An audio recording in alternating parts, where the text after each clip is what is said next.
बड़ी खबर, हरियाणा विधानसभा में विश्वास मत पेश। सीएम नायाब सैनी ने किया विश्वास मत पेश। जेजेपी विधायकों के साथ एक निर्दलीय ने किया बहिष्कार। विश्वास मत पर 2 घंटे होगी बहस। मनोहर लाल भी विधानसभा में मौजूद। तो हरियाणा विधानसभा में विश्वास मत पेश किया जा चुका है। नायाब सैनी की सरकार ने बहुमत का आंकड़ा छू लिया है। सीएम नायाब सैनी ने किया विश्वास मत पेश। मनोहर लाल भी विधानसभा में मौजूद।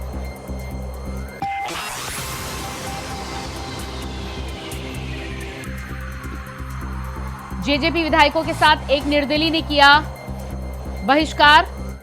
विश्वास मत पर 2 घंटे चलेगी बहस। तो हरियाणा में सीटों का गणित, बीजेपी के 41 विधायक, निर्दलीय विधायक 6,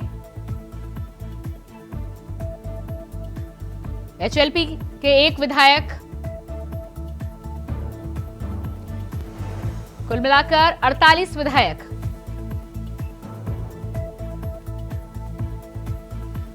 और इसी खबर पर हमारे साथ हरियाणा से state head Sandeep Sharma news room से जुड़ चुके हैं। जी संदीप जी, जिस तरह से विश्वास मत पेश हो चुका है, विधानसभा में 2 घंटे बहस चलनी है, लेकिन उसके साथ ही साथ जेजेपी और एक निर्दलीय विधायक ने बहिष्कार भी किया है।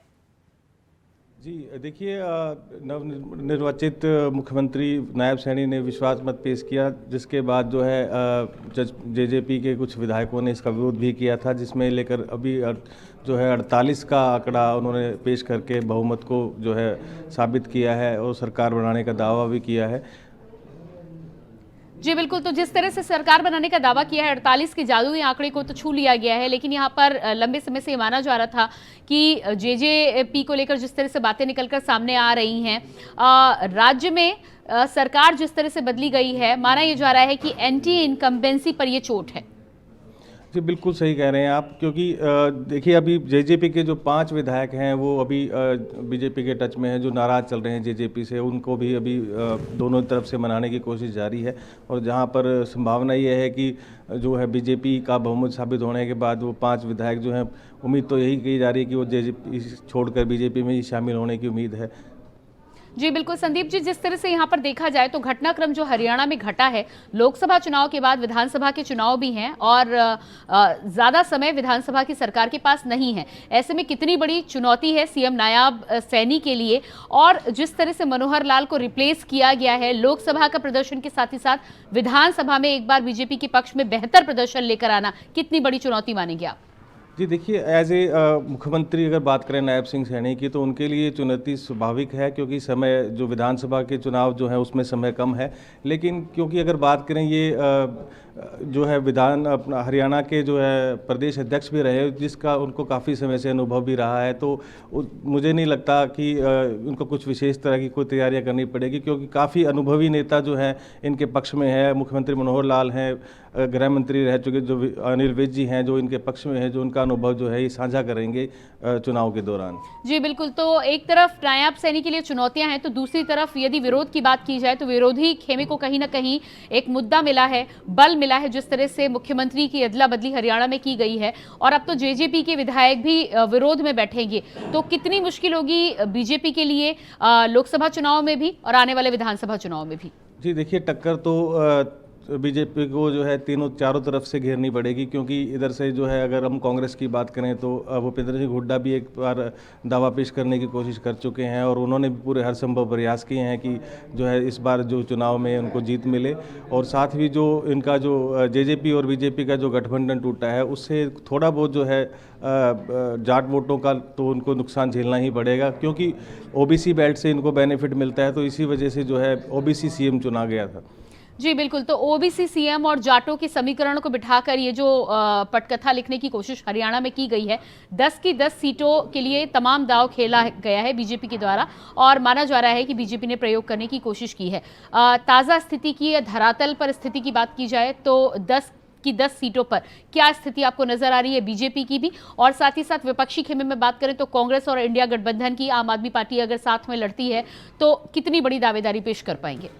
जी देखिए, जो जेजेपी और बीजेपी का जो गठबंधन टूटने की जो मेन वजह बताई जा रही है या जो सामने आई है वो है कुछ विधानसभा क्षेत्र को टिकटों के आवंटन को लेकर इनमें कुछ जो है मनमुटाव हुआ था, जिसमें महेंद्रगढ़, नारनौल, रेवाड़ी जो बेल्ट थी उसको लेकर, जो टिकटों के आवंटन को लेकर इनमें कुछ मनमुटाव रहा था, जिसकी वजह से ये गठबंधन जो है टूटा गया। लेकिन अगर विपक्ष की बात करें तो उनकी अगर माने तो वो तो यही कह रहे हैं कि ये जो गठबंधन टूटा है इसकी जो कांग्रेस को या अदर विपक्ष को डेंट पहुंचाने की एक कोशिश है दोनों ही तरफ से। जी बिल्कुल, 10 सीटों पर यदि दावेदारों की बात की जाए तो अब क्योंकि विधानसभा को लेकर और नए सीएम को लेकर तो कहानी पूरी हो चुकी है, लोकसभा के लिए अब तमाम चहलकदमी शुरू होगी हरियाणा में। 10 सीटों पर यदि उम्मीदवारों की बात की जाए तो क्या कुछ स्थिति बन रही है? क्या उम्मीदवार क्लियर है या मंथन अभी जारी है उस पर? जी देखिए, अभी जिस प्रकार से अभी जो आज पहला ही विशेष सत्र बुलाया गया था विधानसभा का, इसके बाद जो है मंथन किया जाएगा। जाहिर तौर पे अभी कई समीकरण बैठेंगे, किस हिसाब से इनको आगे किस कैंडिडेट को, किस उम्मीदवार को कैसे लड़वाया जाएगा, ये अभी एक चर्चा का विषय भी है। और इसमें सोचने वाली बात यह है कि इसमें अभी कुछ समय लग सकता है। जी, हरियाणा विधानसभा की यदि बात करें तो सीएम के साथ ही साथ 5 मंत्रियों ने भी शपथ ली थी। हालांकि मंत्री रिपीट किए गए हैं, लेकिन विभागों की बात करें तो क्या विभागों में फेरबदल संभव है? जी, अभी कुछ फौरी तौर पर तो इस तरह का अभी कुछ नहीं है, क्योंकि जो प्रिंसिपल सेक्रेटरी हैं उन्होंने एक आदेश जारी किया है। जो सचिव, प्रधान सचिव थे उनको तो बरकरार रखा गया। बाकी की अगर जो सीटों की बात करें, उम्मीदवारों की बात करें तो उसमें अभी कुछ संभावनाएं बताई भी जा रही हैं जिनके कुछ बदलाव किए जाएंगे। कैबिनेट तकरीबन जो इधर से उधर की जाएगी।